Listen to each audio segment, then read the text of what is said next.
entirety at our website. Go to cspan.org and check the C-SPAN video library. Well, the U.S. Senate is about to gavel in this morning. On their agenda, a measure that would provide work training for veterans who are looking for civilian jobs and give them priority in hiring for federal jobs. Yesterday, the chamber voted 95-1 to move the bill forward. And now live to the Senate floor here on C-SPAN 2.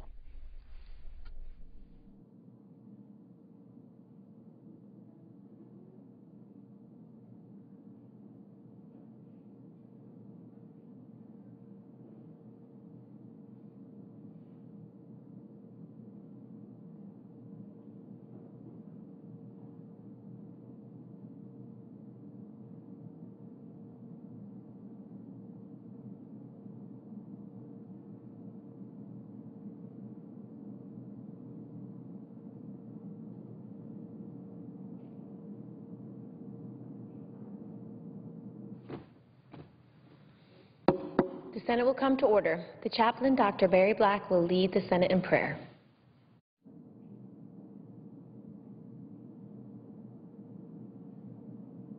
Let us pray.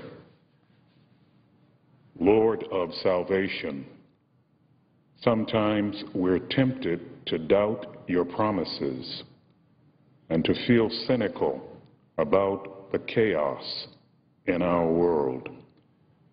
When these feelings come, help us to remember your great deeds in our nation's history, recalling the many victories you have already helped us win. Continue to lead our lawmakers like a shepherd in green pastures and beside still waters. Nourish their spirit with the food of your wisdom, soothing their doubts and calming their fears. Give them indefatigable courage for the living of these challenging days, using them as instruments to share hope and encouragement to our nation and world. And Lord, we thank you today for the life and legacy of Ambassador Chris Stevens. We pray in your great name. Amen.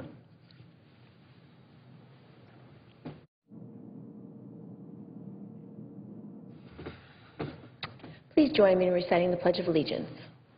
I pledge allegiance to the flag of the United States of America and to the republic for which it stands, one nation, under God, indivisible, with liberty and justice for all.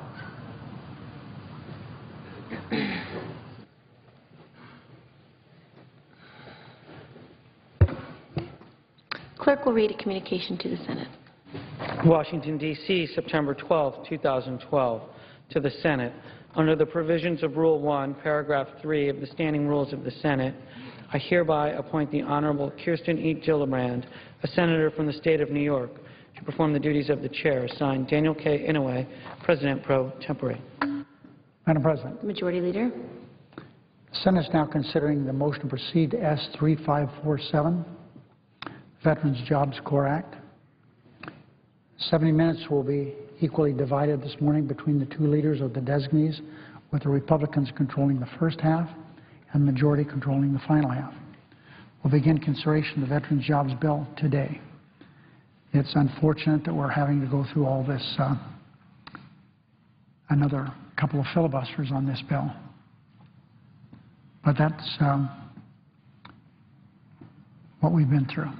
I mentioned yesterday here on the floor, Madam President, that for the 6 years that we've had a Democratic majority, there's been 380, this makes now 1, filibusters. During the time of Lyndon Johnson, 6 years, same period of time, 1, 381 to 1. That's how the obstruction has taken place in this body by the Republicans. It's really untoward by any stretch of the imagination. There's never anything close to this. Now, Madam President,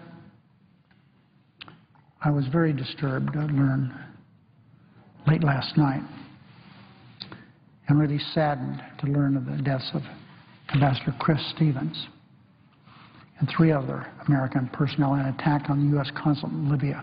I would be happy to talk by name about them, but their names have not been released at this stage. It doesn't take away from how important the jobs are of these Foreign Service officers. I join President Obama in condemning these senseless acts of violence. My thoughts are with the families of those who were killed in this horrible attack. It's too often forgotten that American diplomats risk their lives on a daily basis. Madam President, when I have had the good fortune since my days on the Foreign Affairs Committee in the House to travel the world, I always make sure that wherever I go, I visit with Foreign Service personnel. They're every place. There's no group of people, I tell them that every time I have the opportunity to visit with them. No one does our country more in a positive sense than these Foreign Service officers. They work so hard, and their duty stations most of the time are very, very difficult. You take, for example, this good man, Ambassador Stevens, who we just confirmed a few months ago. He was a Peace Corps volunteer in Morocco. He taught English there. He's fluent in Arabic and French and English. He has served in Foreign Service in Jerusalem, in Cairo, Saudi Arabia, Iran, been the staff assistant at the Bureau of Near Eastern Affairs. He had an education that was really unbelievably strong and powerful. He graduated from Berkeley. He had a law degree from Hastings, one of the premier law schools in the country. He has a master's degree from National War College. What a loss to our country. Our diplomatic corps is filled with admirable and dedicated public servants. And the 4 Americans who lost their lives yesterday exemplify the courage and sacrifice that happens every day at diplomatic posts around the globe. They learn the language. They live with the people where they go. As I've indicated, I've traveled to many of the American embassies abroad.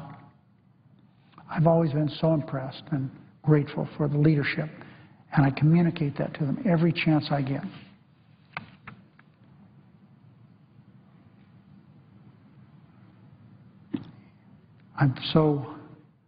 We're so fortunate to have had for the last 3.5 years Hillary Clinton leading the State Department.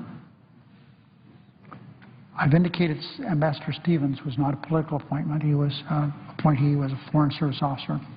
As I indicated, served in the Peace Corps, spent his life giving of his time and his talents to promote democracy and American values around the world. I support President Obama's directive to increase security at our diplomatic posts around the world and to provide whatever resources necessary to keep our personnel in Libya safe. And I'll continue to monitor the situation as we learn more about these terrible events. Madam President, Henry Ward Beecher, the famous abolitionist, once said, "A library is not a luxury, but one of the necessities of life." I agree. Our founding fathers also agreed. That's why we have the Library of Congress. Of course, the Library of Congress was initially the Library of Thomas Jefferson. That's what started the Library of Congress. It was established in 1800. This country's first federal cultural institution. It's the largest library in the world. 35 million books. 838 miles of bookshelves. Numbers are staggering. Almost 10,000 new items are added every day. For 25 years, the Librarian of Congress has been Dr. James Billington, who has been a faithful and effective leader. I first got to know Dr. Billington in 1986 when I came to the Senate.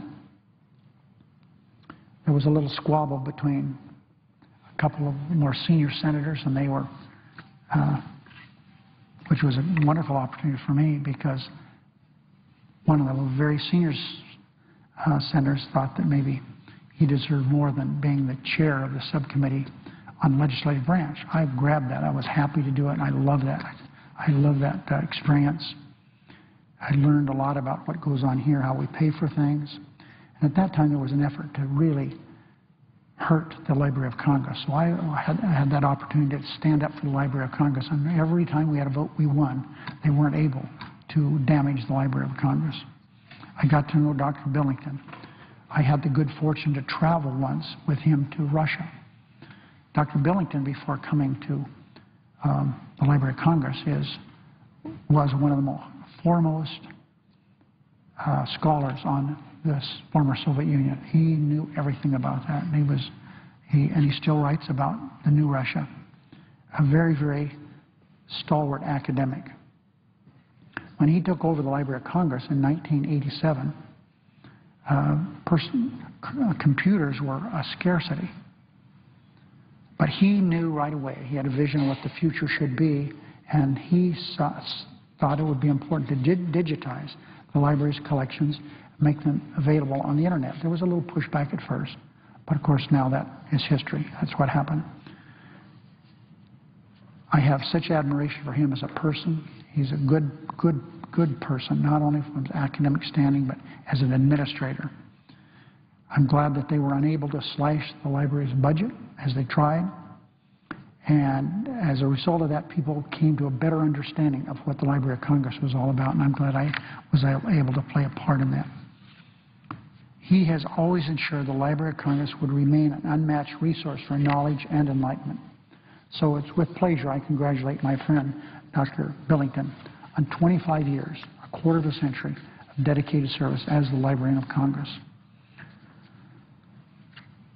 Very quickly, Madam President, I was very disappointed to hear Speaker Boehner yesterday say that he's giving up on reaching a bipartisan agreement to avoid huge cuts to both domestic and defense programs. I don't feel that way.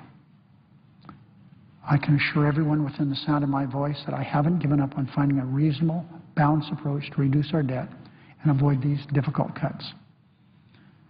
Democrats agree across-the-board cuts aren't the best way to solve our nation's fiscal problems. Far from it.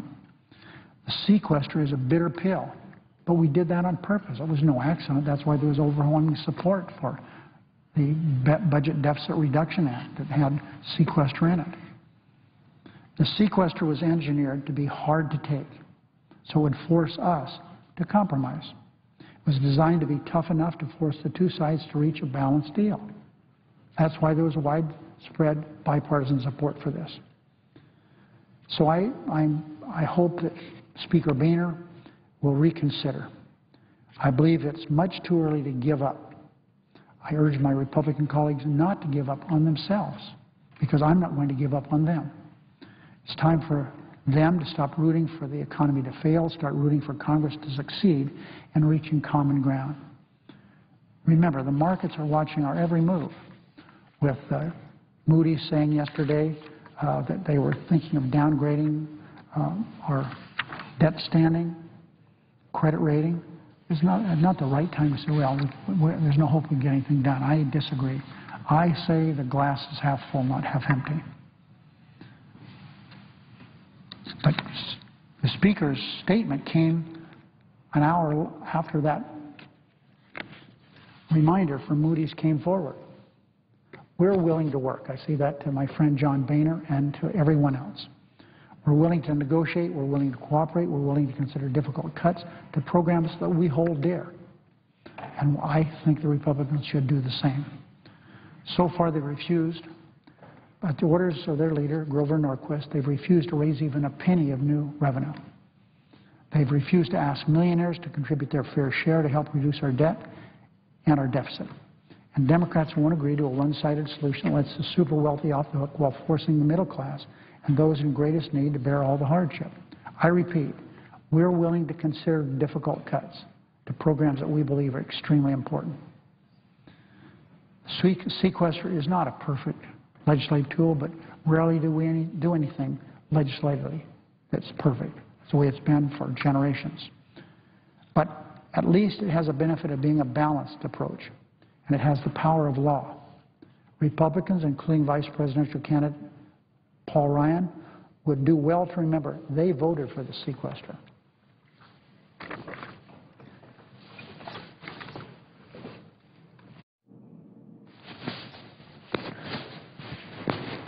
Madam President. Republican Leader.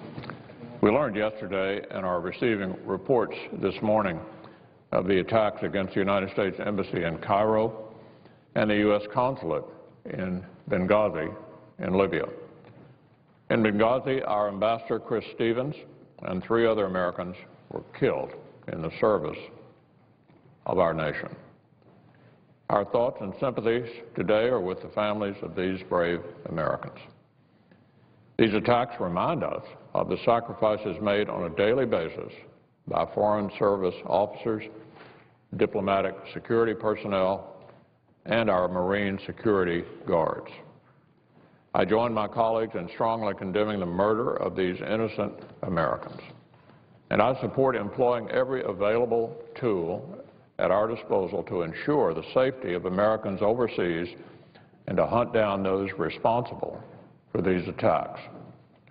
Yesterday, we commemorated the anniversary of the attacks of September the 11th, and today we are reminded that brave Americans serve us every day at the risk of their own lives. We honor the Americans we lost in Libya, and we will stand united in our response. Among the things we can agree on in Washington is that the attacks on the U.S. and its representatives will be met with resolve, and that America's presence and defense of our national interests across the globe will not be deterred by the acts of violent extremists. I yield the floor. Under the previous order, the leadership time is reserved. Under the previous order, the Senate will resume consideration of the motion to proceed to S3457, which the clerk will report. Motion to proceed to calendar number 476, S3457, a bill to require the Secretary of Veterans Affairs to establish a Veterans Job Corps and for other purposes. Under the previous order, the next 70 minutes will be evenly divided and controlled between the 2 leaders, with Republicans controlling the first half. Madam President. Senator from Tennessee. Thank you, Madam President. This is a great nation. I was interested to hear the comments of our 2 leaders today and was saddened like all of us here regarding the news of Ambassador Stevens and 3 other hardworking public servants who represent us. We're a great nation. This is a great nation, and people like those individuals demonstrate American exceptionalism all around the world. And that's why it saddens me to come down here today and on the eve of hearing about whether the Federal Reserve is going to decide tomorrow whether they're going to print more money or not print more money, and our markets each day are volatile, trying to figure out and read the minds of what our central bankers are going to do. I spoke 2 days ago with one of our leading administration officials, somebody who I respect greatly, who had just been at a meeting in the Asian area and attended a meeting where Christine Lagarde was speaking to a small group of folks. She's the head of the International Monetary Fund. And she was stating that the real difference in how the world is going to evolve over the next short term and how the economies of the world are going to react is really based upon whether people in Europe and people in the United States of America are going to rise up and deal with the problems that they have themselves internally. I look at what's happening on both sides of the Atlantic with central bankers printing money to buy debt of great nations, nations that have evolved, they're sophisticated, they're democracies.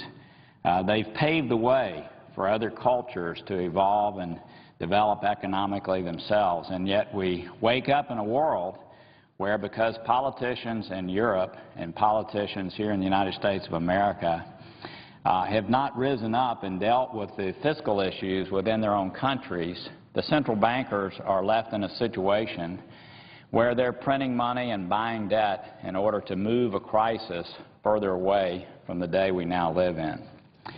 I know the Majority Leader talked about negotiations that are taking place regarding sequester, and I know that everybody in this body has been involved in some meeting of some kind to deal with the fiscal issues that our nation deals with. And I realize that over the next 60 days there's likely nothing that we as a body are going to do. I hope that, and I understand that, and I don't think much of America, anyone in America really expects that that is going to happen over the next week and a half. We'll figure out a way how to move out of here and not do, hopefully, any damage to our country. But what I hope is going to happen is that when we come back after the election during a lame duck session or shortly thereafter, that all of us will get serious about dealing with our nation's fiscal issues. I know the Majority Leader spoke to the economy, and I do want our economy to do well. I want citizens in Tennessee and New York and all across our country to do well. And yet what we've done over the course of the last year and a half or so is passed silly little bills that have nothing whatsoever to do with sustaining a long-term economy, and we find ourselves again waking up on the eve of finding out whether the chairman of our Federal Reserve is going to print more money to buy our debt to make it less painful for us and really cause us to be in a position where we put off making the tough decisions. I hope the Federal Reserve Chairman tomorrow is going to show the humility that he needs to show that monetary policy has its limits, and it's really up to us now to do our jobs. So I'm saddened today about the news of some wonderful public servants having lost their lives. I wake up every day with a tremendous sense of privilege that we have to serve in this body and to represent people like that that are living in tough circumstances around the world to make sure that all of us here are safe. And what I hope is going to happen in this body, Republicans and Democrats alike, is that we will honor the sacrifices that we honored yesterday and we today solemnly think about, that we're going to honor the sacrifices that people make around this world on our behalf to keep us free and safe, and that we as a body, Republicans and Democrats, are going to rise up and do the things that we need to do to put in place a real fiscal reform package that will not rely upon the sugar of the Federal Reserve, but that we will do the things we need to do to create a sustained economy. I really believe, and I think most people in this body know it when they think about it, that we are one fiscal reform package away from being able to focus on being a great nation. We are a great nation, but to really be able to focus on that. When you look at where we are as a country with the tremendous energy resources that 2 years ago we didn't even realize we had in this continent.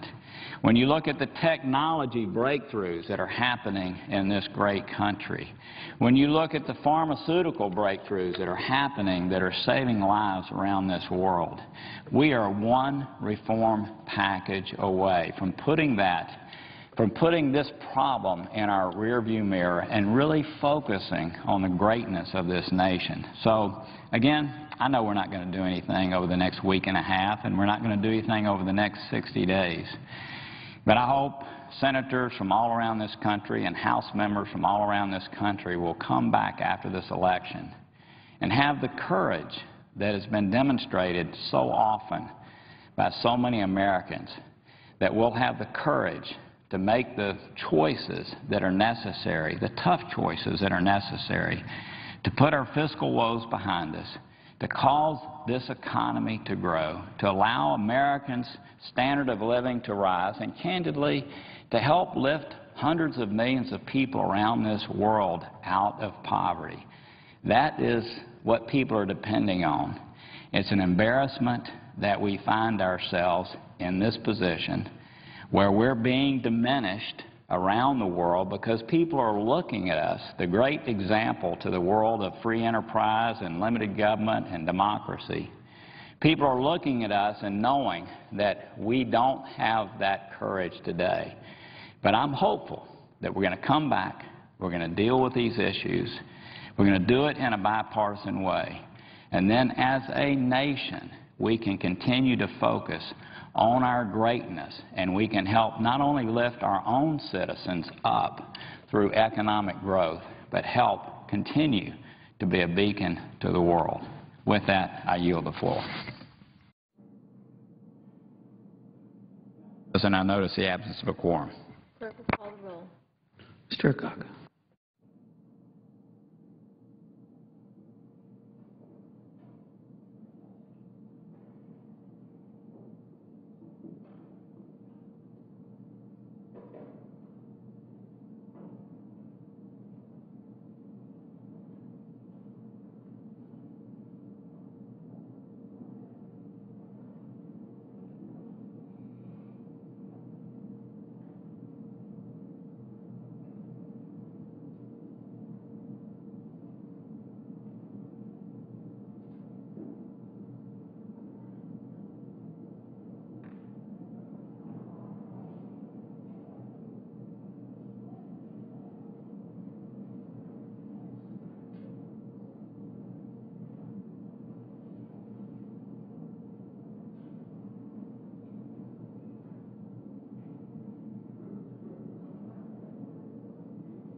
The Senate gavelled in just a couple of moments ago. They're in a quorum call right now. But on the agenda in the Senate today is a measure providing work training for veterans who are looking for civilian jobs that would give them priority in hiring for federal jobs.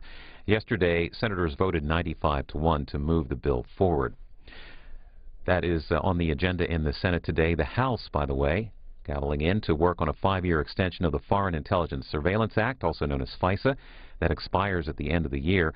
It would allow the government to intercept electronic communications without warrant, creating an exception to the Constitution's Fourth Amendment. You can see live coverage of the House on our companion network, C-SPAN. Well, here in Washington this morning, a bipartisan group of former senators is holding the first of 4 forums leading up to the presidential debates focusing on America's economy, foreign policy, and long-term fiscal challenges.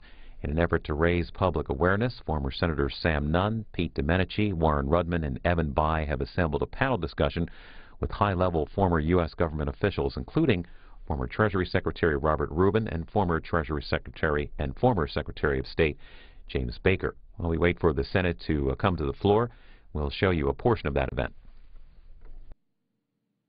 Back to some kind of sequestration and have milestones throughout the rest of the year, because the grand bargain is going to take the greater part of a year. I mean, let's face it, you cannot reform the tax code. You cannot do these things rapidly in a lame duck. Now, in my judgment, we could be very useful in outlining and trying to get agreement on those 2 goals.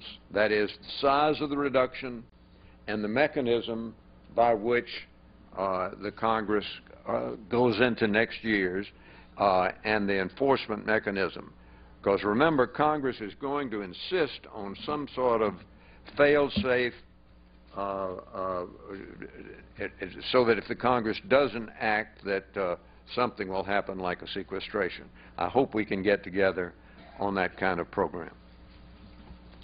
Thank you, Bennett. Tim Romer, Democrat, Indiana, and also Ambassador to India. Tim? Thank you, Senator. Thank you for the leadership from all the senators and representatives up on the panel. Thanks to the think tanks who have helped organize this event. I'd like to point out a couple things that have happened in the last 24 hours, point out 2 or 3 trends, and then talk about why, with what America faces globally in the world today, it is essential for us to have our fiscal house in order so that America projects its power efficiently and effectively and powerfully in the next century. First of all, in the last 24 hours, we have tragically lost a United States ambassador in Libya.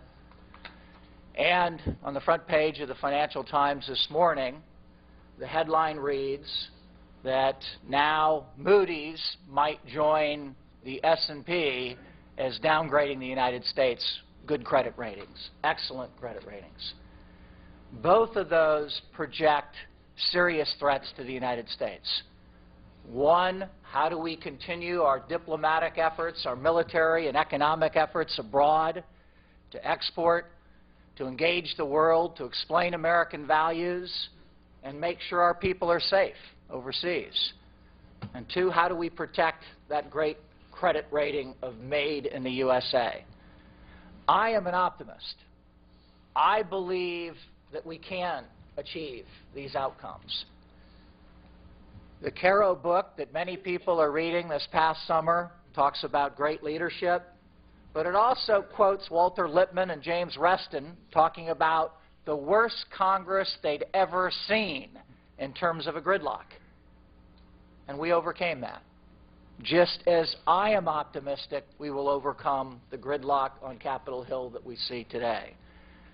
2 ways around that are great leadership, bipartisan leadership, Democrats and Republicans working together as they did 15 years ago for a balanced budget in 1997. And secondly, with tweets, with blogs, with social media, the American people have to weigh in. They have to come forward and say, when you take deficit reduction action, good things happen in America, not only for our children, for our businesses to project forward and predict what they can do, for exports going overseas, for the tax code. Good things happen to get our economy moving forward. Let me just conclude by saying, in terms of the optimism that I talk about, Harry Truman once said this, and I quote, "No government is perfect. One of the chief virtues of a democracy, however, is that its defects are always visible and under a democratic process can be pointed out and corrected," unquote. We can point out these defects, and we can, with optimism and bipartisanism, correct these and move forward. We will project American power in the century ahead, and I'm very optimistic that the United States of America's best years are ahead of itself. Thank you very much.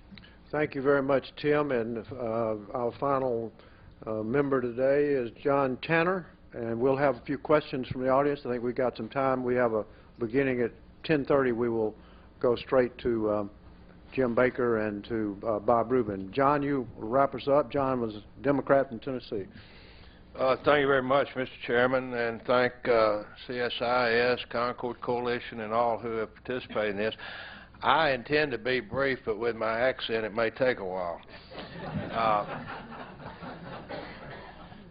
Yeah, I've been on a lot of panels, and I don't know that I've ever been on one where I agreed with every word that's been said so far, and I hope you do too. These people have devoted a lot of thought and effort to what we're doing here today, and I hope that everyone takes it as seriously as we possibly can.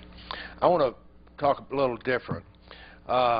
50 years ago, this year, there was a case in the United States Supreme Court from my old congressional district in Tennessee called Baker versus Carr. And in that case, for the first time in modern political history, the judiciary said that they did have that apportionment of seats based on population was a justiciable issue.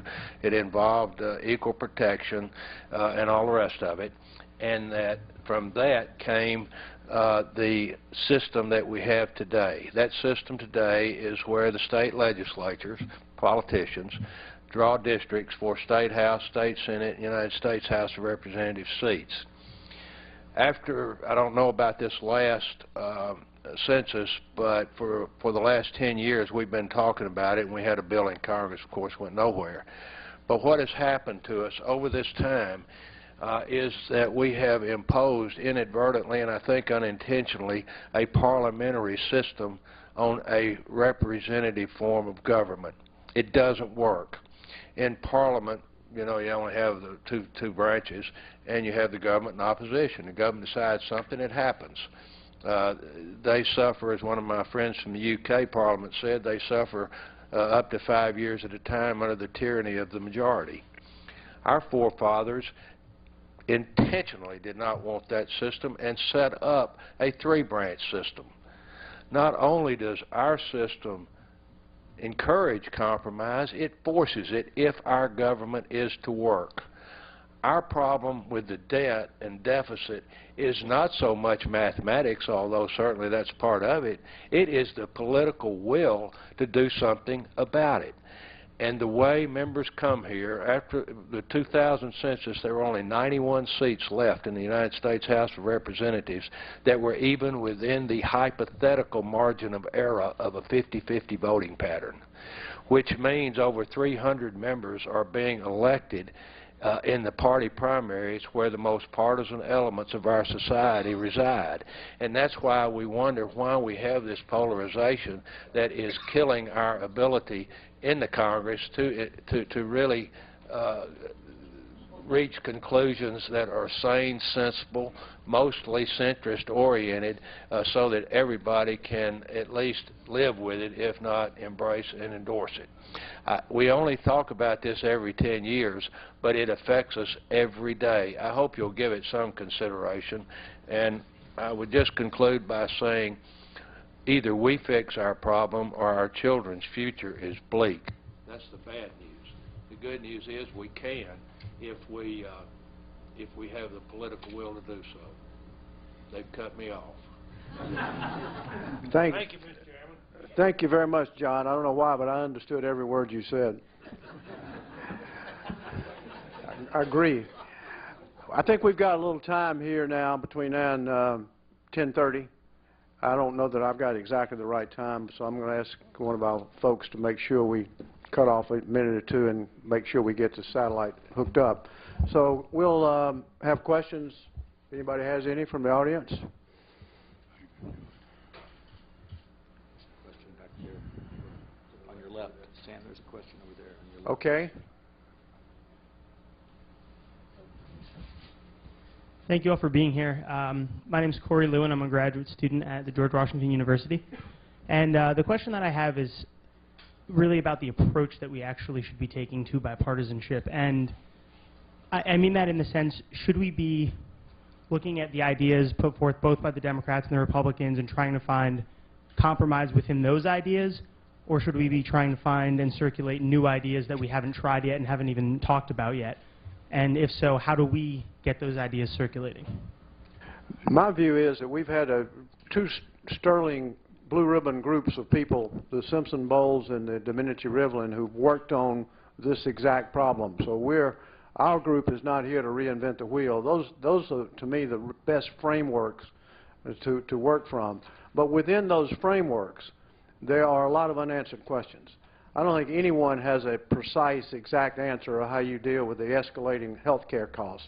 This is a governmental problem of order of first magnitude, but it's also a societal problem beyond the government. It affects every business in the country, and it affects patients around the country. It affects the whole health group of providers.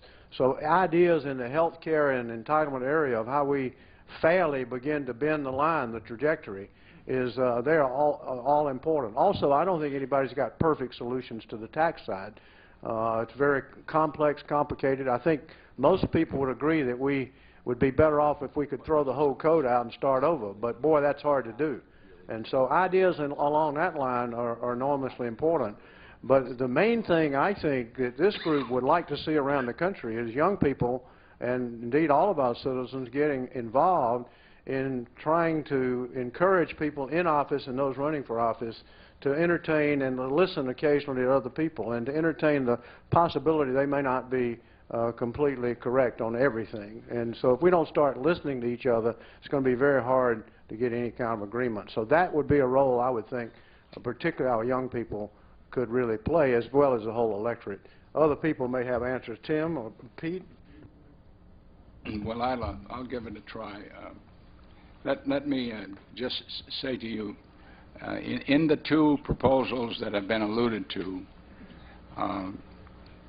if you shake it, out comes a very simple proposition that in order to solve the debt problem, at least this is one of the solutions, you have to reform entitlements not to affect the current recipients, because remember, entitlements don't need to be worked on for 8, 10, 12 years. You can put them on a small line like this and barely have any impact, for none backward, and you can go a long way forward. The first one is that I'd ask unanimous consent that the following staff of the Finance Committee be allowed on the Senate floor for the remainder of the 112th Congress: Andrea Chapman, Clara Green, Sarah Weaver, Sterling Loudon, Owen Hockey, James Mathis, and Joseph Steffens. Without objection. And, Madam President, I also have 8 unanimous consent requests for committees to meet during today's session of the Senate. They have the approval of the majority and minority leaders, and I ask unanimous consent that these requests be agreed to and that these requests be printed in the record. Without objection. Madam President, I yield the floor, and I note the absence of a quorum. Clerk will call the roll. Mr. Akaka.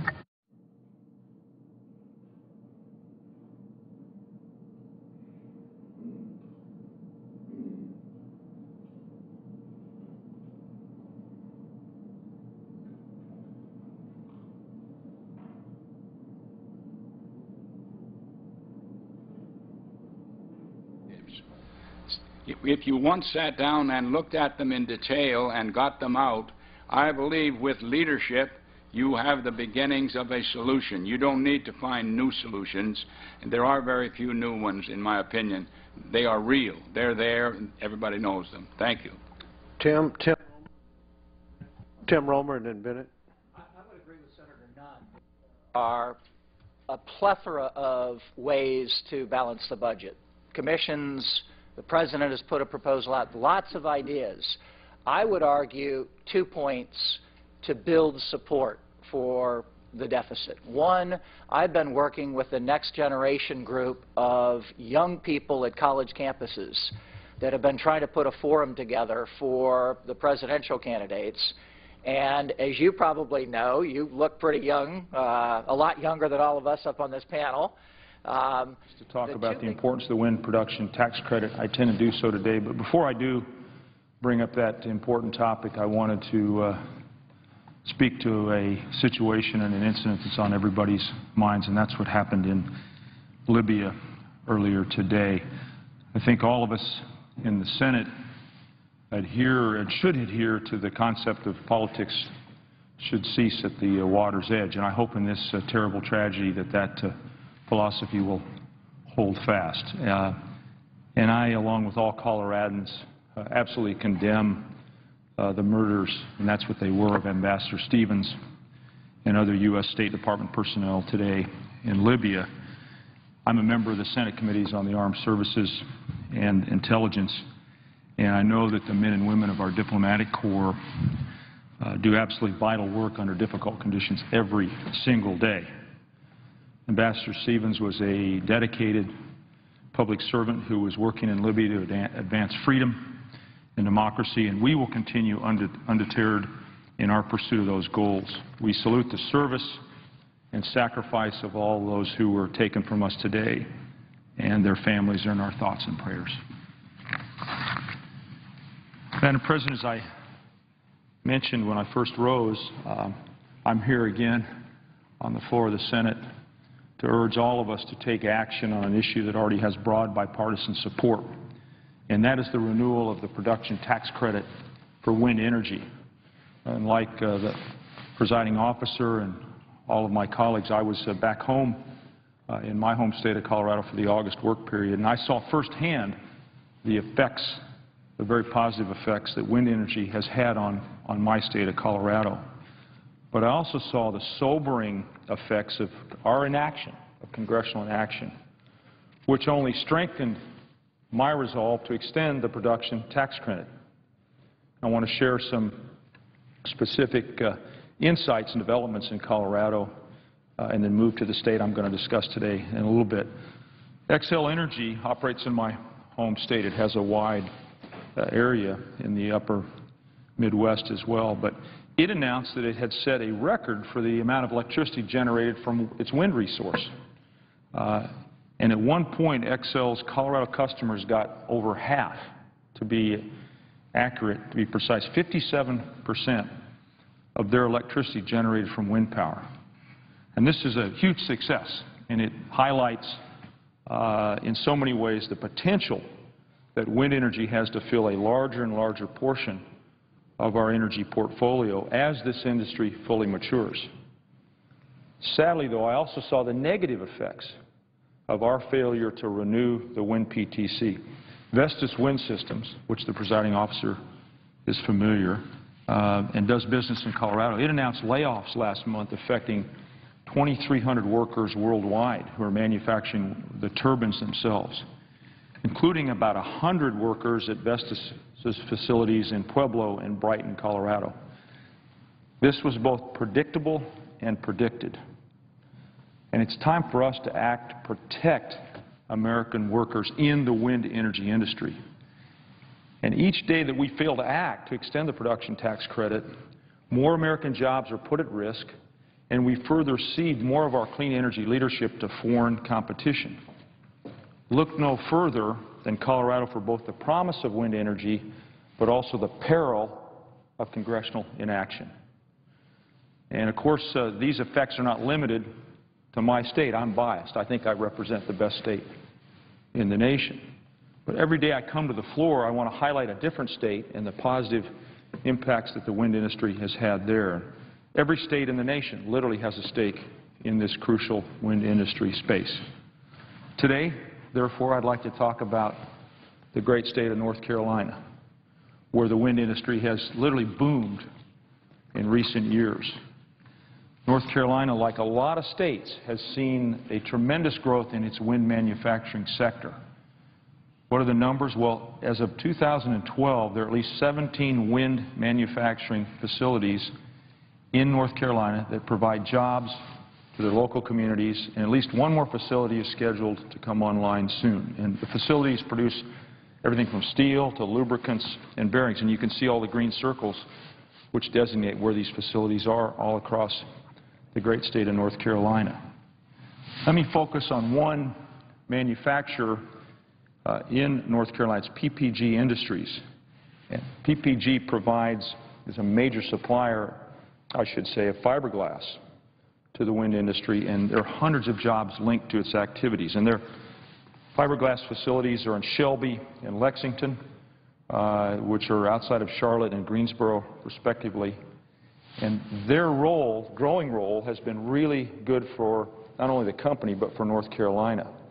And in 2010, PPG expanded its presence and brought on line an additional furnace and created another 1,800 jobs. In sum, across North Carolina, you have over 2,000 good-paying jobs, and then those jobs create a ripple effect. And if you want to look more broadly then at North Carolina, so they're manufacturing, but they also have very significant wind energy potential in the state itself. Offshore wind resources are abundant. The American Wind Energy Association estimates that wind energy could provide enough electricity to power some 800,000 homes. And that's not all. Onshore wind resources could also provide a substantial amount of power for the state. So you look at these numbers, this is an important industry in North Carolina. It's certainly made a difference. But if we don't extend the wind production tax credit, this strong growth and the potential development, I should say the strong growth in the manufacturing sector plus the potential to harvest the wind in North Carolina is really at risk. And the years of strong progress that we've seen here towards a clean energy future in North Carolina could be literally dashed if the wind production tax credit expires at the end of the year.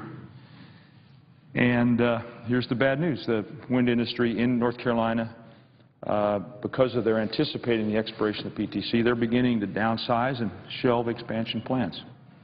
Predictable. And this is being repeated, this story, potentially all over the country. It's heartbreaking, Madam President. I remain hopeful, however. I'm dedicated to extending the PTC. I know the presiding officer has been very helpful and very supportive and understands the importance of this. A little bit of good news. The Senate Finance Committee passed a bipartisan tax extenders package as we left for our August state work period, and it did include an extension of PTC. And I want to stress an important point about that effort. The package was bipartisan. And I want to see the Senate take up the Finance Committee's legislation immediately and pass it immediately. In a few hours, the House is going to see an interesting discussion there. Presiding officer served in the House, so did I. Equal partner of ours in the Senate. Over a dozen members of the House are going to take the floor today and express their strong support for American jobs and the extension of the PTC. And I'm really pleased that these members of the House Sustainable Energy and Environment Coalition will be adding their voices to what's become a bipartisan and now bicameral push to extend the PTC. As I begin to close, Madam President, let me also talk about the support that's out there in the country. It's a broad array of groups have stood up and said, we think the PTC ought to be extended. Listen to this list. The U.S. Chamber of Commerce, the National Governors Association, the Governors Wind Energy Coalition, the American Farm Bureau Federation, and many major national newspapers have all weighed in saying this is important to our country's future. Members on both sides of the aisle, as I've mentioned, have said the PTC should be extended because they know and they've seen the positive effects of the PTC on their communities and across the country. They also know that wind energy and renewable energy more generally is the future. It's the wave of the future. There's no question. All you have to do is look at the rest of the world. Look at China, look at Spain, look at Denmark, look at every developed country and the developing countries, Indonesia and India. They're all investing in clean energy. This is not something they're doing just to feel good. It's where economic growth will occur. So, in sum, extending the wind PTC is a no-brainer. It's common sense. We need to do the job that we were sent here to do. We ought to be extending the PTC as soon as possible. It equals jobs. We ought to pass it as soon as possible. Madam President, I'm going to continue coming to the floor every day until we finish the job. I won't stop until we vote to protect American jobs. Failure to act has already hurt this vital industry.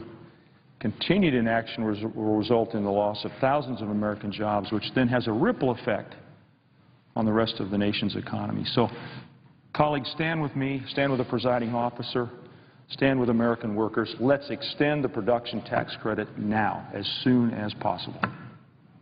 Madam President, thank you for your support. Thank you for your interest.